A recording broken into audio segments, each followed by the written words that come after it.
Franken. So Al Franken has come out and he said he's ashamed, but he's not stepping down. He's ashamed of his behavior. He said that he can still be effective. He said, quote, "I've let a lot of people down, and I'm hoping I can make it up to them and gradually regain their trust." Right, this is what he said on Sunday by phone. He said, "I'm looking forward to getting back to work tomorrow." So no, he's not stepping down. Doesn't matter. There's an actual picture of him trying to grab a sleeping woman's breasts. It doesn't matter that many, many women have now come out and said they grabbed their butts. He says, by the way, his defense of himself is that he's a hugger. That he's a hugger. Did his hands hug asses? I'm confused. Here's Al Franken defending himself. You know, I can't say that that hasn't happened. I take thousands and thousands of pictures. We sometimes in crowded and chaotic situations.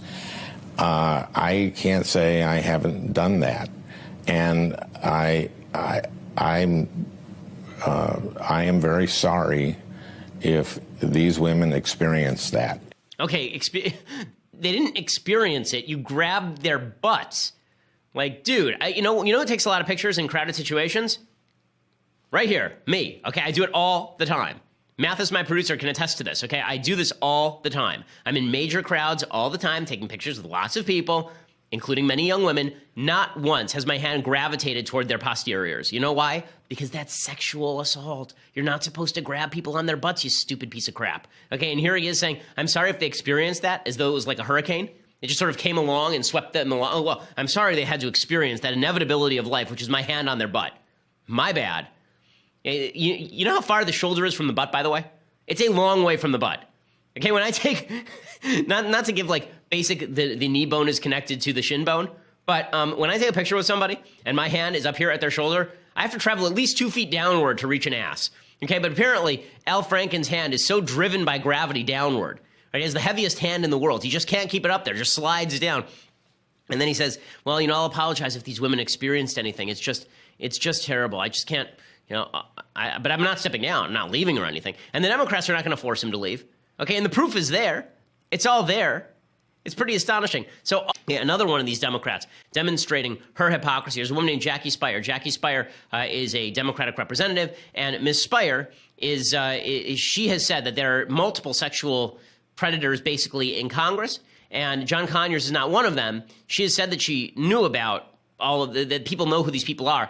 She's from California. Here is her discussing John Conyers, right? Here's what she had to say about John Conyers the other day. Do we actually have a clip, or it's just the graphic? Okay, so here's what she actually said. She said, quote, "I think the allegations are very serious, and that's why there's the ethics committee needs to move forward very swiftly. Not wait years, but very swiftly. Staff up if necessary to determine whether or not those allegations are accurate. If they're accurate, I do believe Congressman Conyers should step down." Okay, the if they're accurate routine basically suggests that now there needs to be a full trial before we decide in public affairs whether or not somebody needs to step down. If that were the case, Bill Clinton was never convicted of anything. Hillary Clinton was never convicted of anything. David Vitter was never convicted of anything. All these people, Anthony Weiner at the time he resigned had not been convicted of anything. That's not how politics works. Politics is not about the idea that you have to go through a full due process trial. That's what you do to avoid prison. Politics is about who do you want representing you. And if we're all going to now have the standard that you have to be convicted of a crime in order for you to be removed from office, then I guess that's our standard from now on. But it just means that our politicians are basically going to be worse and worse people. It's pretty astonishing, right? And Conyers, of course, has said that he'll step aside in the Judiciary Committee. It means nothing. Again, for the 10th time, John Conyers leaving would mean nothing to the Democrats. John Conyers' district is heavily Democratic. The Democrats who have spent the last month saying that it's time to finally wipe out sexual harassment. It's time to finally wipe out sexual abuse. And you know where we should start? We should start with the Alabama Senate race. Let's start with that kiddie porn guy, Roy Moore. Let's start with that guy. Let's start with him. We're so into the anti-sexual harassment campaign now, say the Democrats, we're even willing to throw the desiccated corpse of Bill Clinton under the bus. He's no longer useful to us, but we'll just take that skeleton and toss it right under the grinding wheels of that bus. Time for him to go. Teddy Kennedy? Well, that dude's been bloated and dead for a long time. So if we have to say some bad things about Teddy Kennedy, okay, well, we will set a new standard, a brand new standard. And now the day of light is coming. There will be no more sexual harassment. There will be no more sexual abuse. We'll finally come to a conclusion in this great saga of women being victimized throughout the United States in positions of power. Well, that lasted for like a week. So congratulations, Democrats. Your moral stand lasted for, I think, less than a week, actually, because first there were allegations about Senator Al Franken, and then there were allegations about John Conyers. So let's start with the Conyers allegations, because this is truly stunning stuff. So John Conyers is an 88-year-old congressperson. He is apparently senile. There are reports that he had literally walked into meetings in his pajamas, John Conyers. He's not been around for quite a while. He was apparently a guy who sexually harassed women many years ago as well. At least those were the allegations. In any case, it has now come out that there was a settlement that Conyers made with a former member of his office in which she accused him basically of propositioning her, and when she refused, he fired her. Was basically the allegation. She ended up settling out for like 30 grand. There's also a lawsuit that had been filed against Conyers. There was an on-the-record allegation by the Washington Post. There's a big report by the Washington Post. All of this happens, and Conyers is 88 years old. Now, make no mistake, this is what's astonishing. Okay, so yeah, I'll talk about Roy Moore in a little while, but let's just put it this way. The Republicans have said Roy Moore can't lose that seat. Why can't Roy Moore lose that seat? Because if you go from 52 to 51 votes in the Senate, it's going to be very difficult to pass anything. Plus, what happens if there's a Supreme Court vacancy and you need that vote? So a Senate seat is super important. And right now, if Moore were to lose, he's in the middle of an election cycle, a Democrat would take that seat, and the Democrat would then be able to vote against the priorities of Republicans. Okay, it's an argument. I don't think it's the world's strongest argument, but it is an argument. This is the binary argument we saw during the 2016 election. It's the exact same argument, and we're having it again. I didn't buy it then, I don't buy it now, but okay, let's assume that that's an argument. I'll tell you what's not an argument. Let's say that Roy Moore were a sitting U.S. Senator, and let's say the governor of his state were a Republican, and now he could be thrown out of office, and the Republican governor would simply appoint a Republican replacement. Or let's say that there was a congressperson, a Republican congressperson, who was in the midst of a sex scandal, and that person would be thrown out of office. There'd be a special election. It's a very Republican district, and a Republican would be elected to replace that person in all likelihood. Wouldn't that sort of take away even the argument that there's a binary choice? Well, this is what's so incredible about what the Democrats are doing. Republicans made the argument about Moore. You can't have Doug Jones in there. Again, I think that I don't want Doug Jones in there either. I think the moral choice in Alabama is to sit it out or write somebody in instead of Roy Moore. But at least there's an argument that the Senate seat's important. There's no argument that Al Franken's Senate seat is important, because it's not. There's a Democratic governor of Minnesota right now. There's no argument that John Conyers' seat is important. He's in like a D plus 1,000 district. John Conyers has been reelected for 22 straight terms, I believe. The guy runs like a medieval fiefdom. Okay, if he's thrown out, guess what? A Democrat will replace him. Democrats still refuse to throw Conyers under the bus. This is amazing stuff. It just demonstrates that all this talk about sexual harassment, sexual assault, sexual misconduct, it's all a bunch of hooey when it comes from politicians. They're all lying. They say they pretend to care about this stuff. They do not care about this stuff one iota. And the proof is coming from your very, very feminist House Minority Leader, Nancy Pelosi. Nancy Pelosi came out and she was asked about John Conyers and whether John Conyers should go. And remember, Nancy Pelosi is the first female Speaker of the House. She held up the big gavel. She brought in all of her grandkids, the ones who had not been aborted, and they all stood around her, and it was all just glorious and wonderful. She's such a feminist icon, Nancy Pelosi.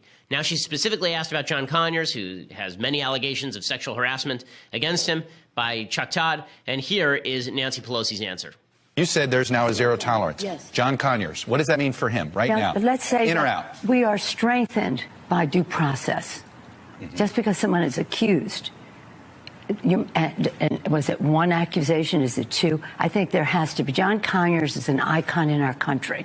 He has done a great deal to protect women, Violence Against Women Act, which the right wing is now quoting me as praising him for his work on that, and he did great work on that. But the fact is, as John reviews his case, which he knows, which I don't, I believe he will do. I believe that he will. Excuse me, may I finish my sentence? Sure. That he will do the right thing.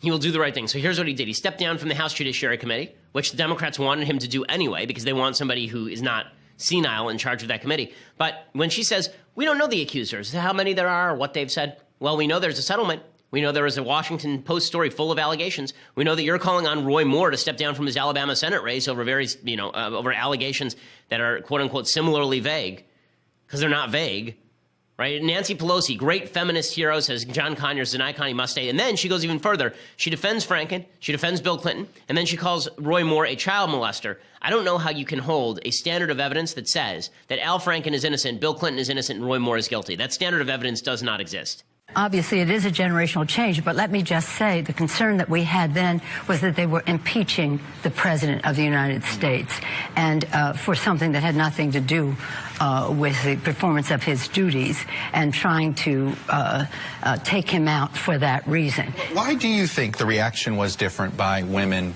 on Bill Clinton? And I say that because it does seem as if, frankly, when you watch some of the reactions by the president in defending Roy Moore, or at least overlooking the allegations against Roy Moore, that were you putting politics ahead of your personal disgust? No, but we're talking about a child molester. Oh, okay. We're talking about a child molester. But President Clinton was accused of being a sexual predator. Well, and of even rape at one point by one accuser. Why don't we talk instead about how we go forward? Nobody is proud of President Clinton's behavior at the time. Why don't we talk about how we go forward? Because you haven't gone forward. You're defending John Conyers and Al Franken right now. Forget about 20 years ago. Now. Right? All these Democrats who are now saying, oh, we would have been in favor of Bill Clinton's impeachment, they're full of absolute crap because now they have the opportunity not only to do this, but to do it without any sort of political repercussion. That's what's truly astonishing to me. Right? The political loyalty runs so deep in Washington, D.C., the partisan tribalism runs so deep in Washington, D.C., it doesn't even matter if you're going to lose something. Now, I was under the weird misimpression over the last couple of weeks that all of this was about losing a seat or losing political power. It's not even about that. It's about pure partisan loyalty. It's about John Conyers has a D by his name, and it doesn't matter if he'd be replaced by another person with a D by his name. So long as he has the D by his name, Nancy Pelosi will stand by his side. She'll stand by Bill Clinton's side. She has no good answers to these questions. If they want Roy Moore elected, there's no better way of getting Roy Moore elected to the United States Senate than for Democrats to do exactly what they did this weekend. It gets even worse, and I'll show